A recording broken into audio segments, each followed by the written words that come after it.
conference will now be recorded.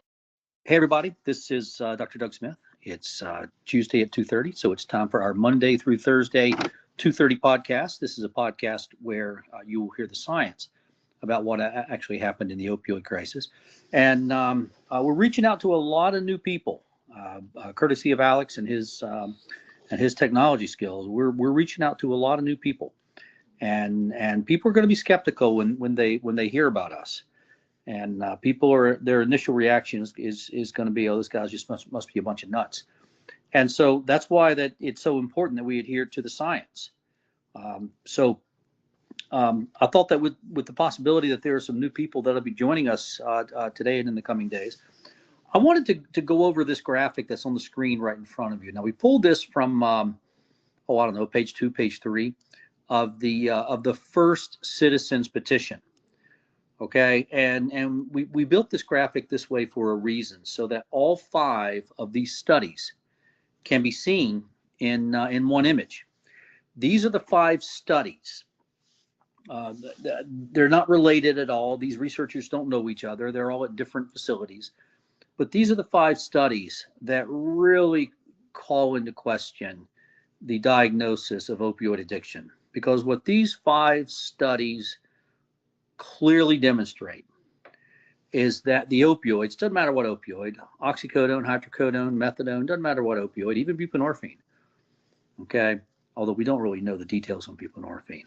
But all the opioids are associated with damage to the DNA, okay, what's called methylation to the DNA. Look at the title of these 5 studies, okay, and pretty much consistently, you will find the word methylation in every one of the titles.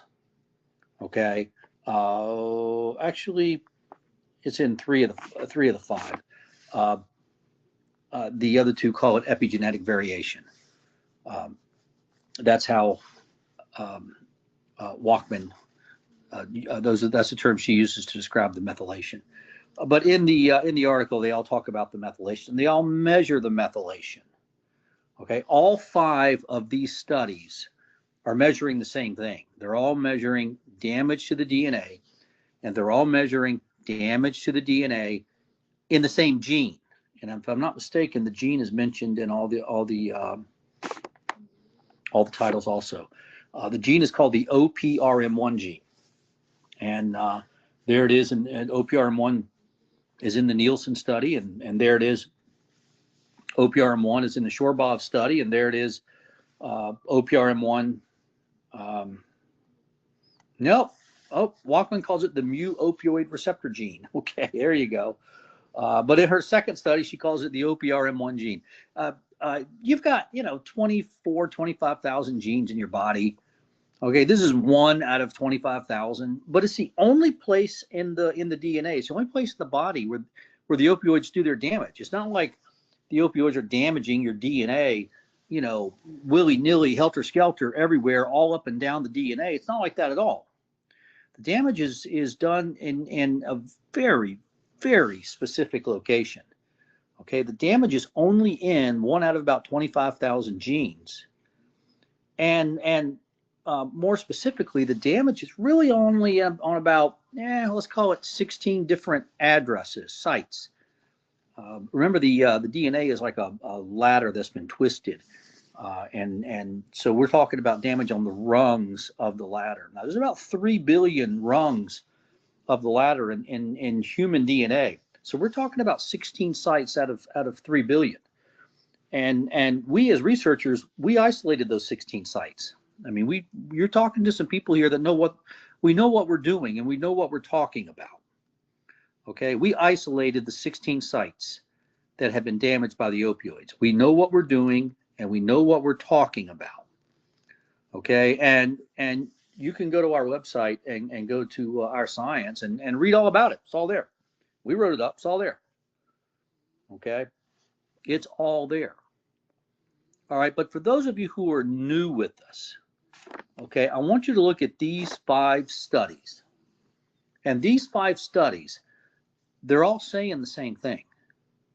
Okay, opioids are causing genetic damage. That's what you're looking at right there. You're looking at 5 studies.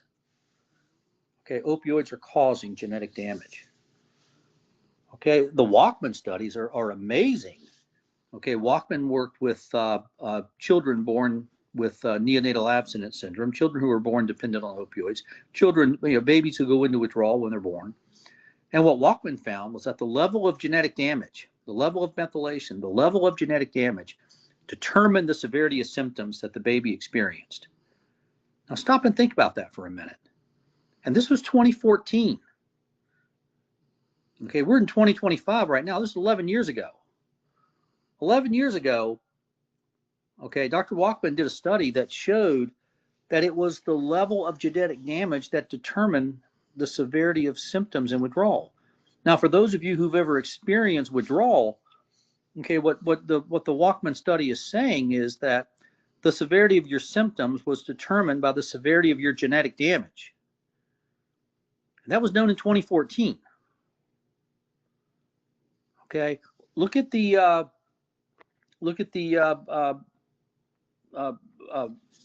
Jose Vladimir Sandoval Sierra study from June of 2020 there at the University of Tennessee. Okay, effective short-term prescription opioids on DNA methylation of the OPRM1 promoter.